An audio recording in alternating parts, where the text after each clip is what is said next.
आपण कौन कामिनी को वशीकरण करने को चाहते कि जदि चाहते कौन एक शनिवार दिन अर्धरात्र सरल प्रयोग करंतु कामाख्या तंत्र शास्त्र अर्धरात्र गोटे लाल कपड़ा पकातु ता उपरे देवी यज्ञ किसी भस्म रखु श्रीकर्पूर चंदन अष्टगंध एवं अगुरु मिसई गोड़े गोड़े दिंतु गोड़े सारा गोटे मंत्र मु डाकुची लेखंतु ओं घ्रीं घ्रीं ह्रीं कामाख्या देव्यै अमुकस्य वसमानय हुं फट स्वाहा यही मंत्र 21 थर मंत्रित करंतु मंत्रण कर सारा ताकू पुटुली बांधि दिंतु बांधिकी गोटे अश्वस्थ गछ मूले रखी दिंतु ता परदिन ब्राह्म मुहूर्त उठी स्नानादि नित्यकर्म सारी से पुटुली की घर को आणतु ताकू टिके तिलक धारण करंतु मस्तकरे तापर देखिए जा नाम मंत्रित करेंगे निश्चित आपणकर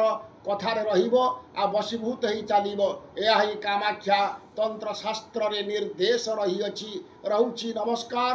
जय जगन्नाथ। जय मां कामाख्या।